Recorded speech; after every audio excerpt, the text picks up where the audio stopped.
Hey guys, Ralph here. Welcome to True Power Trumpet Fitness on this terrific Tuesday here in Connecticut. Life's good, campers. Life is good. Anyway, let's get right to it. You saw the thumbnail, part 2, Ray Viscari. All right? Now, as I told you yesterday, Joe unfortunately died of a massive heart attack before Joe, the nephew, was even born.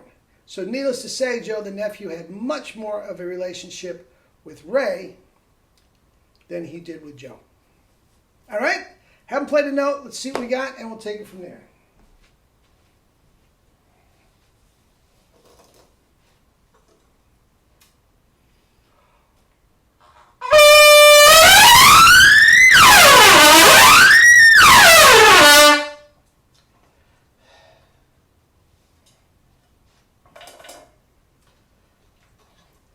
Haven't played the C trumpet in months. I took it out and honked a little bit with a student yesterday. Haven't played it yesterday. Let's see what we got.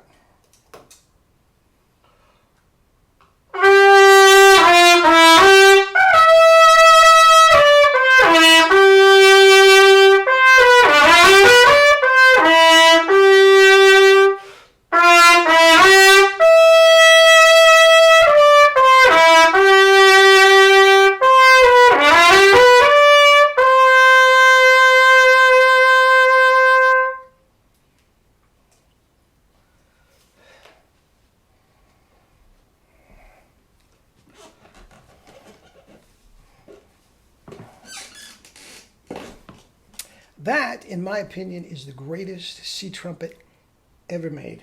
There is nothing anybody could possibly do for me to sell that.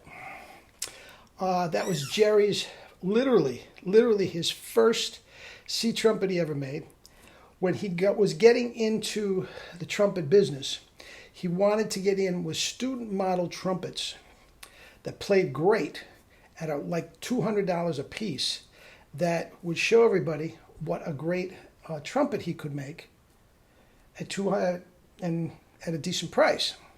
So that is literally a student model trumpet with plastic valve inside. I mean, it's a 486 bore. It plays like a B flat trumpet, and except for a couple notes that are quite out of tune, the D above middle C in the staff and whatnot, which, if you know they're coming, you get around them. It's the best C trumpet ever made. Anyway, Ray Viscari. Now, first of all, Joe the nephew saw my video yesterday, loved it, except I screwed up the pictures. That was Ray Viscari that I was showing on the pictures yesterday, and I was talking about Joe. Okay, so I'll try to get the pictures right, and this is Ray. But if you saw the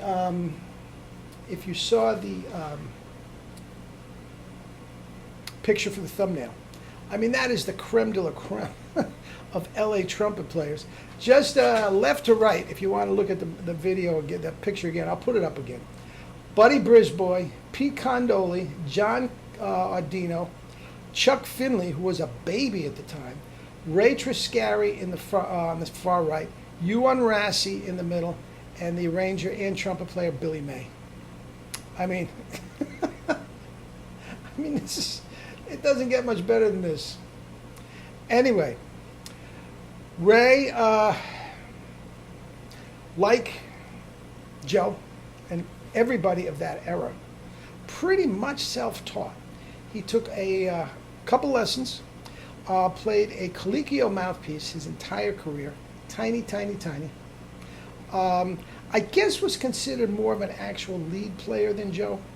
Joe might have had a little bit more of the classical flavor, and Ray more of the lead guy, but they both could do anything. They both could do anything. It's, splitting hairs. But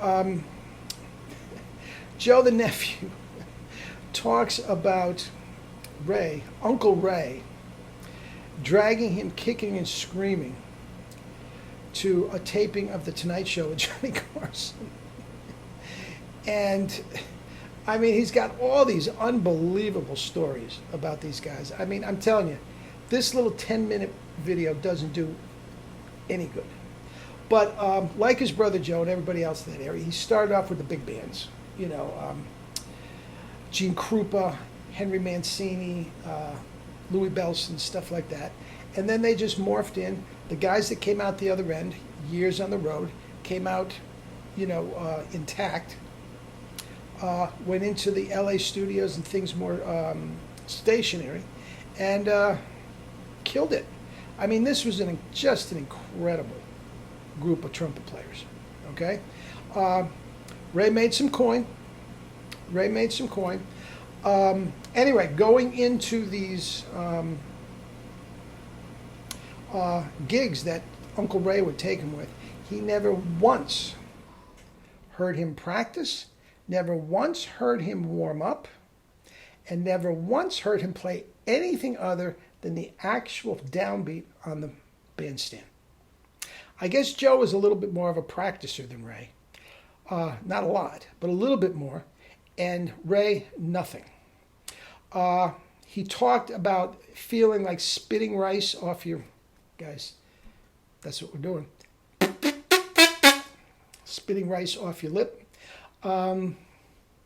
Never practiced. And he also, a la John Faddis, had a space between his front teeth. When he retired, okay, quite young, early 50s he retired, he got some dental work and had that space closed. Couldn't play. But anyway, yeah, the whole 9 yards. I mean, anything that was anybody, I mean, anything played on the West Coast, one of the Triscari brothers was on it, okay? It was the Triscari brothers and the Condoli brothers, okay? That were the two brother tandem, and I mean, just incredible. Just incredible playing. Guys, you know, I don't mean to beat a dead horse. We don't know what is going on today. And I'm not sure if these guys, if they had if they came up the same way, if it would be different, if they had, you know, technology at their fingertips, if they went to Juilliard instead of going on the road, or, you know, Berklee College of Music instead of going on the road because, you know, there's no work anymore. So I'm not sure if they would be this, but it is a completely different style of playing, completely different style. The tone was as big as a house. They all had chops. Also, I'm putting a link down below of the most wild rendition of Carnival of Venice you ever heard. Okay? It's 10 trumpets and 2 guitars. Guys, it is amazing. You talk about notes popping. Oh, Madone. Oh, Madone. I mean, tone, center of tone, pitch, locked in chords. I mean, oh, just so tight. Ah, you don't hear it anymore. Anyway, it is just absolutely glorious. You're going to love it. And yeah, wrap it up on the Triscari brothers. Just tremendous stuff. Also, a picture of Joe from yesterday. We were looking at Ray's chops, if you remember, and I said how beautiful they were with the thick bottom lip and all this sort of stuff.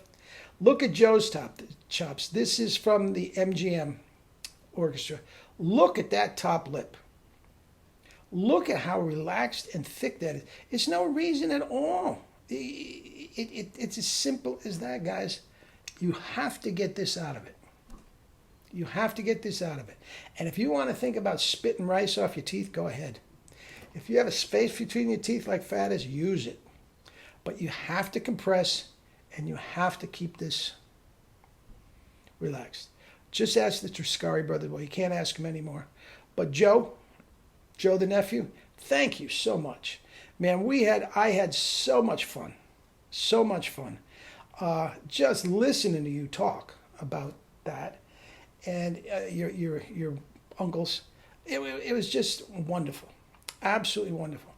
And I'll tell you what, when I listen to stuff like this, there is a handful of our brotherhood, for lack of a better term, starting with Jerry. Jerry would have loved to listen to this. Loved to listen to this. Oh, please. 1 hour would not have been enough, Joe. Would not have been enough. I know Perico loves this stuff. That's all we do when we talk. I mean, I haven't met the guy. I feel like we're best friends. Why? Because all we do is talk about trumpet. Nick Drozdoff, same thing. All we do is talk about trumpet. And I go right down the list, man. Joe Avella, another one. All we do is talk about trumpet. And Jerry. A little bit about law, because my daughter is going into criminology and all that sort of stuff. But this is what binds us together. And Joe, the nephew, you'd fit right in with my whole crew. You absolutely would. And I bet your uncles would too. Join at the hip with trumpet. Okay, guys, eat and drink fruits and vegetables. Enjoy the clip. You're not going to believe this. And we'll talk again tomorrow. Love you all.